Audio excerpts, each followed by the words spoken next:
Hello welcome. சென்னையில் உள்ள railway ஸ்டேஷனில் ரொம்ப பரபரப்பாக இருக்குது. எப்பவும் போல பரபரப்பாக பயணிகள் அங்கேயும் இங்கேயுமா ஓடிட்டு இருக்காங்க. அந்த இடத்துல நல்ல மழையும் பெஞ்சிட்டு இருக்கு. மூட்டை தூக்கிட்டு லோடு இறக்குறது ஏற்றுறதுன்னு எப்பவுமே ரயில்வே ஸ்டேஷன் ரொம்ப பரபரப்பாகவே இருக்கும். அந்த இடத்துல உட்கார கூட முடியாது. ஏன்னா மழை தண்ணியால் எல்லா இடமும் ஈரமாக இருந்தது. அப்போ அந்த இடத்துல ஒரு விதவை பெண் ஆடையெல்லாம் கிழிந்து போய் தன் குழந்தையோட பிச்சை எடுத்துட்டு இருக்கா. போகிற பயணிகள் எல்லாத்தையுமே பிச்சை எடுத்துட்டு இருக்கா. அம்மா எனக்கு குழந்தைக்கு பால் வேணும், யாராவது பிச்சை போடுங்க எனக்குன்னு சொல்லிட்டு கேட்குறா. ஆனால் சில பயணிகள் போட்டு போகிறாங்க, சில பயணிகள் நமக்கே தேவையில்லாத வேலைன்ற மாதிரி போயிட்டு இருக்காங்க. சில பயணிகள் நின்று பாக்குறாங்க, ஆனா பணம் எதுவும் போட மாட்டாங்க. அப்ப அவங்க பயணிச்சுட்டு வர பையன் பேரு பங்கஜ். அங்க பங்கஜ்னு ஒரு பையன் வந்துட்டு இருக்கான். அவனை பாத்தீங்க அப்படின்னா அவனோட ட்ரெஸ் ரொம்ப காஸ்ட்லியா இருக்கு, வாட்ச் ரொம்ப காஸ்ட்லியா இருக்கு, ஷூஸ் எல்லாமே ரொம்ப காஸ்ட்லியா இருக்கு. அவனை பார்க்கும் போதே ஒரு பணக்கார விட்டு பையன் நம்ம சொல்லிடலாம். அவனுடைய தோற்றமே அவன் பணக்காரன்றது நிரூபிக்குது. அப்ப அந்த பக்கமா போகும்போது அந்த பெண்ணை உற்று பாக்குறான். அந்த பெண்ணை இவ்வளவு பாக்குறா அப்படின்னா இவனுக்கு ரொம்ப பரிச்சயமான ஒரு பெண் மாதிரி இருக்கு. ஆனா அவனால யாருன்னு கண்டுபிடிக்க முடியல. அவன் என்ன பண்றான், தன்னுடைய பர்ஸ்ல இருந்து என்ன பண்றான், குழந்தை இருக்கு, குழந்தைக்காக பிச்சை எடுக்கலாம்னு சொல்லிட்டு தன்னோட பர்ஸ்ல இருந்து ஒரு 500 ரூபாய் எடுத்து தரோம். 500 ரூபாய் எடுத்து கொடுத்து பார்த்த உடனே பாத்தீங்கன்னா இந்த பெண்ணை நம்ம எங்கேயும் பார்த்துக்கணும்னு யோசனை பண்ணிட்டே இருக்கான். யோசனை பண்ணும்போது அவனுக்கு திடீர்னு ஒரு ஞாபகம் வந்தது,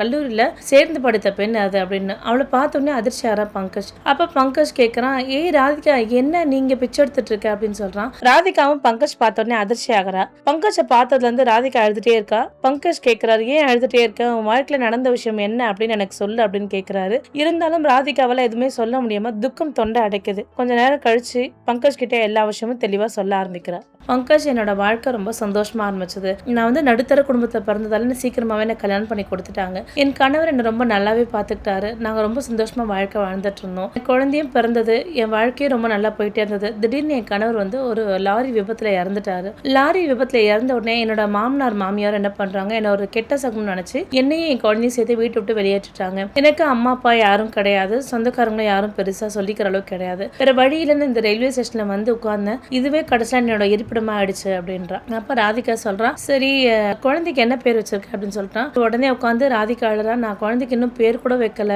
என் கணவரும் நானும் சேர்ந்து வைக்கணும் தான் ஆசைப்பட்டோம். அவர் இந்த மாதிரி ஆக்சிடென்ட்ல சாபார நினைச்சு கூட பார்க்கல, என் வாழ்க்கையை புரட்டி போட்ட மாதிரி ஆயிடுச்சுன்னு சொல்லிட்டு தேம்பி தேம்பி அழறா. அங்குள்ள இல்லங்க எல்லாருமே பிச்சை போடுறாங்க. இப்ப என்ன பண்ணிட்டு இருக்கேன், இவங்க போடுற பிச்சையில தான் என் குழந்தைக்கு சாப்பாடு வாங்கி கொடுத்துட்டு நான் வாழ்ந்துட்டு இருக்கேன் அப்படின்னு சொல்றா. அப்படின்றா. என்னோட வரியா அப்படின்னு கேட்கறான். அவளுக்கு ஒரு மாதிரி பயமா இருக்கு. தன்னோட குழந்தைய அணைச்சுப்படி பிடிச்சிக்கிறான். ஏன் ராதிகா என்ன விஷயம் அப்படின்னு சொல்றா. இல்ல, இங்க நான் பிச்சை எடுக்கிறதுக்கு, இந்த இடத்துல தங்கறதுக்கு நான் ஒருத்தவங்களுக்கு பணம் தரணும், பிச்சை எடுத்த பணத்துல இருந்து நான் தரணும், இல்லைன்னா அவங்க எனக்கு இங்க பிச்சை எடுக்க அனுமதி தரமாட்டாங்க, நான் அவங்க கட்டுப்பாடுல தான் இருக்கேன், ஏன்னா இந்த இடத்த எனக்கு தரமாட்டாங்க அப்படின்றான். சரி ராதிகா, அதனால ஒன்றும் பிரச்சனை கிடையாது, நீ ஏன் கூடவே வந்துடு, நான் உன்னை நல்லா பாத்துக்கிறேன் அப்படின்றான். இருந்தாலும் ராதிகா ரொம்ப பயத்தோடவே இருக்கா. இல்ல பங்கஜ், அவங்க ரொம்ப நல்லவங்க கிடையாது, ரொம்ப கெட்டவங்க, என்னால பிரச்சனையை பாத்துக்கிறேன், தயவு செய்து நீ இந்த இடத்த விட்டு போ, நீ கிளம்பி போ, நீ கொடுத்த பணம் மட்டும் எனக்கு போதும், நான் குழந்தைக்கு ஏதாவது வாங்கி கொடுத்துக்கிறேன் அப்படின்றா. அப்ப ராதிகா சொல்லியும் பங்கஜ் சொல்றா, இல்ல ராதிகா, நான் அப்படி பார்த்துட்டு இப்படியே என்னால அப்படி விட்டுட்டு போக முடியும், என்னால உன்னை அப்படியே விட்டுட்டு போக முடியாது, அதனால கண்டிப்பா நீ என் கூட வா, உன் வாழ்க்கையில ஒரு மாற்றம் ஏற்படும் அப்படின்றான். இருந்தாலும் ராதிகா ரொம்ப பயப்படுறா, ஒரு பயந்து சுபமே இருக்கா. சரி கிளம்பி வான்னு சொல்லிட்டு ராதிகா கை பிடிச்சி பங்கஜ் எடுக்கணும். சரின்னு சொல்லிட்டு ராதிகா என்ன பண்றா, சரி வரேன் பங்கஜ்னு கிளம்பி போகும்போது அந்த இடத்துல ஒரு ஆள் என்னுடைய ஆளை நீ எடுத்துட்டு போற, பிச்சை எடுத்து எனக்கு கமிஷன் தருவாங்க, இப்போ உன்னால என்னோட கமிஷன் எல்லாம் பாதிக்குது, நீ அவங்களை கூட்டிட்டு போறேன்னு சொல்லிட்டு சண்டை போடுறாங்க. பங்கஜ் சொல்றா, இனிமே அவங்க பிச்சை எடுக்க மாட்டா, அதனால உனக்கு கமிஷன் தரணும் அவசியம் கிடையாது அப்படின்னு சொல்றான். அப்படியா அப்படின்றா. அப்ப ரொம்ப பிரச்சனை பண்ணிட்டே இருக்காங்க. அதனால பங்கஜ் என்ன பண்றான், ஒரு போலீஸ்க்கு கால் பண்றான். அங்க போலீஸும் வராங்க. போலீஸ்க்கு அந்த எதிராளிக்கு சாதகமா பேசுறாங்க. என்னப்பா விட்டுட்டு போப்பா, யாருன்னு இந்த பொண்ணு தெரியாது, நீ ஏன் அந்த பொண்ணு கூட்டின்னு போற அப்படின்னு சொல்லிட்டு கேக்குறாங்க. பங்கஜ்க்கு ரொம்ப கோவம் என்ன பண்றாங்க, டிஎஸ்பி அவருக்கு ரொம்ப தெரிஞ்சவர்ன்றதால அவருக்கே கால் பண்ணி பேச உடனே என்ன பண்றாங்க,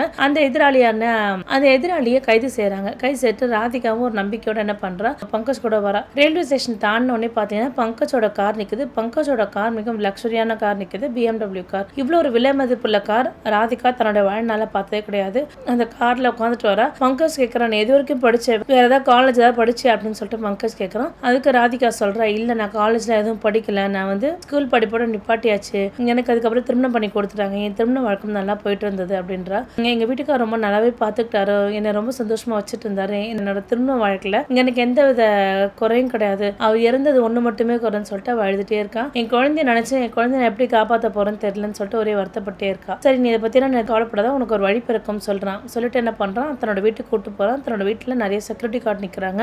அதை பார்த்தா சாதாரண வீடு மாதிரி தெரியல, ஒரு பெரிய அரண்மனை போல் இருக்கு. அந்த வீட்டுக்குள்ள பாத்தீங்க அப்படின்னா திரும்புற இடமெல்லாம் ஒரு வெளிச்சமா இருக்கு. அந்த லைட் வெளிச்சத்தெல்லாம் பார்த்து ராதிகா ஒரே வியப்பா பாக்குற, ஒரு இடத்தையும் ரொம்ப வியப்பா பார்த்துட்டு தன்னோட குழந்தையோட போறா. வியப்பா பார்த்துட்டு இருக்கா. அப்ப வியப்பா பார்த்தோன்னே என்ன பண்றாங்க, அவங்க வந்து வேலையாட்கள் வராங்க. வேலையாட்கள் வந்தோடனே என்ன சொல்றாரு பங்கஜ், இவங்க வந்து என்னோட கெஸ்ட், அவங்களுக்கு கெஸ்ட் ரூம் கொண்டு போய் காமிங்க, நீங்க கெஸ்ட் நல்லா பாத்துக்கோங்கன்னு சொல்லிட்டு பங்கஜ் தன்னுடைய ரூமுக்கு போயிடுறோம்.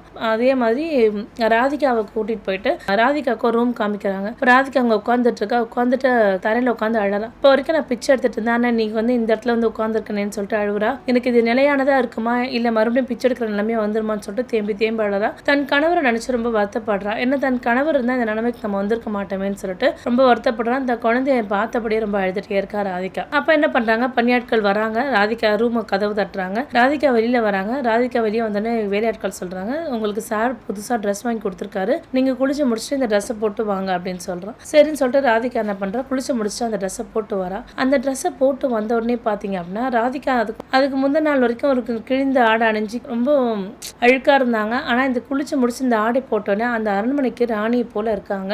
அவ்வளோ அழகாவும் உடையும் அவங்களுக்கு நேர்த்தியா அவங்களுக்காகவே தைச்சது போல இருக்கு. அவ்வளோ அழகா, பார்க்கவே ரொம்ப அழகா இருக்காங்க. இதை பார்த்தா வேலையாட்கள் வந்து பங்கஜ் வந்து ஒரு கட்டத்துல அசந்து போயிட்டாங்க. இவ்வளவு அழகா அப்படின்ற மாதிரி அசந்து போயிட்டாங்க. இருந்தும் வந்து வேலையாட்கள்லாம் வராங்க, சாப்பிட உட்காராங்க. பங்கஜ் எல்லாம் உட்காந்து அப்படியே சாப்பிட்டு இருக்காங்க. இப்படியே கொஞ்ச நாட்கள் போயிட்டே இருக்கு. கொஞ்ச நாட்கள் போகும்போது அந்த வீட்டோட பொறுப்பெல்லாம் என்ன பண்றா, ராதிகா எடுத்து பாத்துக்கிறா. தான் சொந்த வீடு போல பாத்துக்கிறா. எல்லா விஷயமும் செய்யறா, பார்த்து செய்யறா. அங்க உள்ள வேலையாட்கள் எல்லாருக்கிட்டையும் நல்லா சகஜமா பழகிறா, பேசுறா. அவங்க குழந்தைங்களும் ராதிகாவோட குழந்தையும் சேர்ந்து விளையாடுறத பார்த்து ரசிக்கிறா. இப்படியே அவன் நாட்கள் போயிட்டே இருக்கு. பங்கஜ் ஒரு நாள் கார்டன்ல உட்காந்துட்டு இருக்கா. ராதிகா தன்னோட குழந்தையோட கார்டன் விளையாடிட்டு இருக்கா. நல்ல காற்று வீசுது, ஒரு அமைதி நிலவுது. ராதிகாவும் பங்கஜ் அமைதியா இருக்காங்க. பங்கஜ் ராதிகா பார்த்து, ராதிகா நான் உங்ககிட்ட ஒரு விஷயம் கேட்கட்டுமா அப்படின்றான். ஆனா நீங்க தப்பா எடுத்துக்க கூடாது அப்படின்னு சொல்லி கேட்கறான். இல்ல பங்கஜ் நீ கேளு, என்ன விஷயம் அப்படின்னா, நீயே என்ன திருமணம் பண்ணிக்கூடாது அப்படின்றான். ராதிகா கேட்டு அதிர்ச்சி ஆகிறா.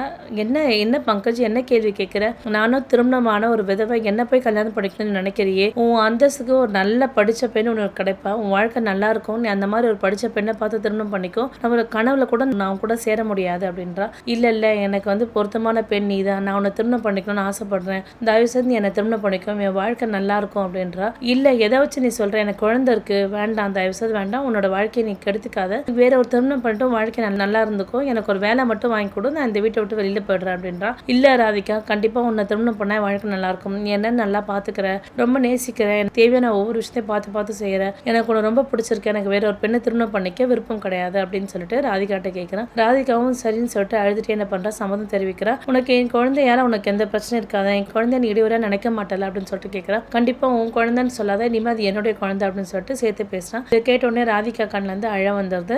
அழாத ராதிகா, இனிமே நம்மளுடைய குழந்தை நம்ம நல்லாவே பாத்துக்கலாம், நீ ஏன் வருத்தப்படுற அப்படின்னு சொல்லிட்டு பங்கஜ் சொல்றான். ராதிகாவும் தன்னோட திருமணத்துக்கு சம்மதம் தெரிவிச்சிட்டா. இவங்க பேசின கொஞ்ச நாள் என்ன பண்றாங்க, சிம்பிளா ஒரு வீட்டு பக்கத்துல உள்ளவங்க வேலைக்காரங்களை மட்டும் வச்சு ஒரு சிம்பிளா ஒரு திருமணம் பண்ணிக்கிறாங்க.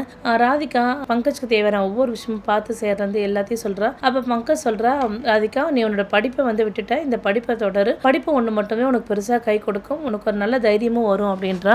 அப்ப ராதிகா சொல்றா, எனக்கு வந்து பயமாவே இருக்கு பங்கஜ், அந்த ஆள் கிட்ட வேற நீ சண்டை போட்ட, அந்த ஆளால உனக்கு ஏதாவது பிரச்சனை வருமோ ரொம்ப பயமாவே இருக்கு பங்கஜ், ஏன்னா என்னால நிம்மதியா தூங்க கூட முடியல, இது நினைச்சு ரொம்ப பயமா இருக்கு அப்படின்றா. நீ ஏன் கவலைப்படுற, நம்ம கிட்ட பணம், அந்தஸ்து, செக்யூரிட்டி எல்லாமே இருக்காங்க, நீ எதுவுமே வருத்தப்படாத அப்படின்றா. பங்கஜும் ராதிகாவும் ரொம்ப சந்தோஷமா வாழ்க்கை வாழ்ந்துட்டு இருக்காங்க. குழந்தைய கொஞ்சறது வந்து போறது வந்து வாழ்க்கை ரொம்ப சந்தோஷமா போயிட்டே இருக்கு. எந்த ஒரு வாழ்க்கையிலுமே ஒரு சந்தோஷம் வந்தா ஒரு கெட்டதும் வர ஆரம்பிச்சிடும். அதே மாதிரி ராதிகாவோட வாழ்க்கையிலும் ஒரு கெட்டது வர ஆரம்பிச்சிருச்சு. பங்கஜ் ஒரு நாள் என்ன பண்ணா, ஆஃபீஸ்க்கு வெளியில போயிருக்கும் போது என்ன பண்றாங்க, அந்த எதிராளி ஒருத்தர் தான் இல்லையா, ராதிகா கிட்ட இருந்து கமிஷன் வாங்கினவர் இருக்கா இல்லையா, அவன் வந்து என்ன பண்றான், பங்கஜ் இல்லாத நேரத்துல வீட்டுக்குள்ள வந்துடுறான். அப்ப ராதிகாவுக்கு ஒரு மாதிரி பதட்டம் ஆயிடுது, பயம் அதிகமாயிடுது. ஐயோ இவனாலதான் பங்கஜ்க்கு பிரச்சனை ஆயிடும் நினைச்சிட்டே இருந்தேன், இவன் நான் நினைச்ச மாதிரியே வந்துட்டானே அப்படின்றான். ராதிகா கையை பிடிச்சி முறுக்குறான். ராதிகா பயம் வந்துருச்சு. நீ ஏன் பிச்சை எடுக்காம போன, நீ பிச்சை எடுக்காம போனதால எனக்கு வருமானம் நின்றுடுச்சு, அதனால எனக்கு இப்ப வருமானம் வரணும், நீ திருப்பி பழைய தொழிலுக்கு வா அப்படின்னு சொல்லிட்டு கூப்பிடுறான். நான் வாழ்க்கை நிம்மதியா வாழ்ந்துட்டு இருக்கேன் அப்படின்றான். கண்டிப்பா உன்னால நிம்மதியா நான் வைக்காத கொண்டு நான் வாழவே விட மாட்டேன், பங்கஜை கண்டிப்பா என் கையாலே கொல்லுவேன் அப்படின்றான். இப்படி அவன் பேசியே இருக்கும்போது என்ன பண்றாங்க, கொஞ்ச நேரத்துல போலீஸ் வந்துடுறாங்க. என்னன்னு பாத்தீங்க அப்படின்னா செக்யூரிட்டி கார்டு போலீஸ்க்கு கால் பண்ணி வந்துடுறாங்க. அவனை அரெஸ்ட் பண்ணி கூட்டிட்டு போறாங்க. இருந்தும் வந்து ஒரு வேதனை, ஒரு படபடப்பு ராதிகாவுக்கு அதிகமாயிடுச்சு. ரொம்ப வருத்தமாவே இருக்கு.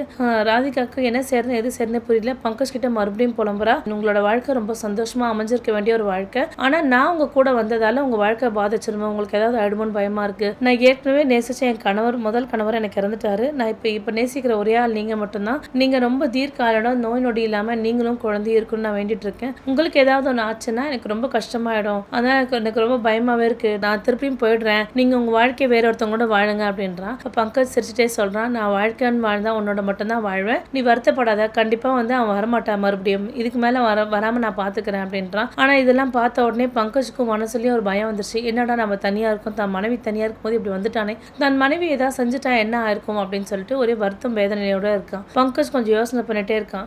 ஒரு நாள் பங்கஜ்க்கு கால் வருது. உன்னை மட்டும் நிம்மதியா வாழ விடுன்னு ஒரு காலமும் நினைக்காத அப்படின்னு சொல்லிட்டு கால் வருது. பங்கஜ்க்கு இது நினைச்ச ஒரே வருத்தமா இருக்கு. ஒரு மாதிரி அமைதியா இருக்கான் பங்கஜ். ராதிகா கேட்கிறேன், என்ன எப்பவுமே கலகலப்பா பேசுவீங்க, இன்னைக்கு ரொம்ப அமைதியா இருக்கீங்களே அப்படின்னு சொல்லிட்டு கேட்கறான். அப்ப பங்கஜ் வந்து ராதிகா கிட்ட போய் சொல்ல முடியாம என்ன பண்றான், உண்மையை சொல்லிடுறான். இந்த மாதிரி வந்து அந்த ஆள் கால் பண்ணிட்டு உன்னை எப்பவுமே நான் நிம்மதியா வாழ விட மாட்டேன்னு சொல்றான் அப்படின்னா, அப்ப ராதிகா சொல்றா, தயவு செய்து நான் போயிடுறேன், நீங்க நிம்மதியா வாழுங்க அப்படின்றா. ராதிகா ஒரு காலமா அந்த தப்பை மட்டும் செய்யாத, குழந்தை நீ மட்டும் தான் எனக்கு உலகம், என் உலகமே போற மாதிரி இருக்கு, தயவு செய்து இனிமே அந்த வார்த்தையை சொல்லாத அப்படின்றான். மறுநாள் பாத்தீங்க அப்படின்னா ராதிகா என்ன பண்றா, வீட்டை விட்டு வெளியே போயிடுறா. லெட்டர் எழுதி வச்சுட்டு போயிடுறா. பங்கஜ், நான் வந்ததால் தான் உன் வாழ்க்கையில நிம்மதியே போயிடுச்சு. இந்த இடத்த விட்டு கிளம்புறேன், நீ நிம்மதியாகவும் சந்தோஷமா எப்பவும் வாழணும். கண்டிப்பா குழந்தை என் கூட இருந்தா நல்லா இருக்காது, உன் கூட இருந்தா நல்லா இருக்கும். ஏன்னா குழந்தை நீ ரொம்ப நல்லாவும் பாசமா பார்த்துப்பேன், எனக்கு நல்லாவே தெரியும். அதனால அவனை விட்டு போறேன்னு சொல்லிட்டு அந்த கடிதத்தை எழுதுறா. இதை பார்த்த உடனே பங்கஜ்க்கு அழ தாங்க முடியல. தேம்பி அழறான். உடனே போலீஸ் ஸ்டேஷன் எல்லாருக்கும் இன்ஃபார்ம் பண்றான். வீட்டில் உள்ள செக்யூரிட்டி கோச் தன்னுடைய ஒர்க்கர்ஸ் எல்லாருக்கும் இன்ஃபார்ம் பண்ணி போலீஸ் ஸ்டேஷன், பஸ் ஸ்டாண்ட் எல்லா இடத்துல தேட சொல்லி சொல்றான். அவன் நைட்டு முழுதும் அவனும் தேடுறான், எல்லா இடத்துல தேடுறான். ஏனும் வந்து ராதிகா கிடைக்கவேன்னு சொல்லிட்டு ரொம்ப தேம்பி அழறான். அப்ப அவனுக்கு திடீர்னு ஒரு வீடியோ கால் ஒன்று வருது. வந்து பாத்தீங்க அப்படின்னா அந்த எதிராளியா இருக்கான், அவன் தான் வந்து என்ன பண்றான், ராதிகாவை கட்டி போட்டு கடத்தி வச்சிருக்கான். அந்த எதிராளி அட்ரஸ் கொடுக்குறான். அட்ரஸ் கொடுத்து நீ இந்த அட்ரஸ்க்கு வந்துட்டனா ராதிகாவை பார்க்கலாம் அப்படின்றான். சரின்னு சொல்லிட்டு அவனும் என்ன பண்றான், தன்னோட ஒர்க்கர்ஸ்க்கோ போலீஸ்க்கோ யாருக்குமே இன்ஃபார்ம் பண்ணாம என்ன பண்றான், அந்த அட்ரஸ்க்குள்ள போறான். போய் பாத்தீங்க அப்படின்னா ராதிகா கட்டி போட்டிருக்காங்க. போன உடனே ராதிகா அப்படின்னு தட்டி எழுப்புறான். பங்கஜ கட்டி போட்டு 10 பேர் அடிக்கிறாங்க. ராதிகா அழறா, தயவு செய்து விட்டுடுங்க அப்படின்னு சொல்றான். இப்படி சொல்லிட்டு அவன் அடி வாங்கிட்டு ரொம்ப ஒரு மயக்க நிலை மாதிரி இருக்கான். எல்லா வேலையாட்களும் அவங்கவுங்க வேலையை பார்த்துட்டே இருக்கும்போது என்ன பண்றா, ராதிகா போய் அந்த கட்டை அழுத்து விட்டு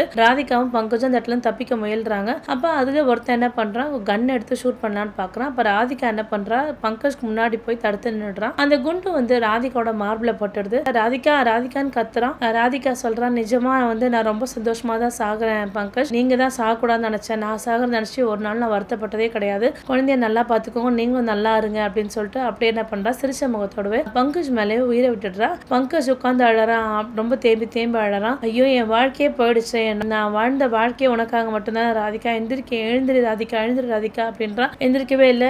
அவன் இறந்ததை தாங்கிக்கவே முடியல பங்கஜால. இருந்தும் தன்னோட குழந்தைக்காக நல்லபடியா வாழ்ந்துட்டு இருக்கான். அந்த குழந்தைய ரொம்ப நல்லா பராமரிச்சு நல்லா பார்த்துட்டு இருக்கான். ராதிகா பேர்ல சொந்தமா ஒரு இடம் வாங்குறான். இந்த மாதிரி திருமணமாக விதவையான பெண்கள் எல்லாருக்குமே உதவுமாறு ஒரு ட்ரஸ்ட் மாதிரி ஓபன் பண்றான் ராதிகா பேர்லயே. அந்த ட்ரஸ்ட் மாதிரி ஓபன் பண்ணி அந்த பெண்கள் எல்லாருக்குமே உதவி செய்யறான். ராதிகாவோட ஞாபகத்திலே அந்த குழந்தைய வளர்த்துட்டு ஒரு நல்ல தகப்பனா இருக்கான். அதான் தான் பணக்காரன்னு சொல்லிட்டு பணக்கார பெண்ணை தான் திருமணம் பண்ணணும்னு நினைக்காம ஒரு நல்ல பெண்ணை அவன் சூஸ் பண்ணா. அந்த நல்ல பெண்ணால அவனுடைய வாழ்க்கை காப்பாற்றப்பட்டது. மீண்டும் வேற ஒரு நல்ல வீடியோவில் சந்திக்கிறேன். நன்றி, வணக்கம்.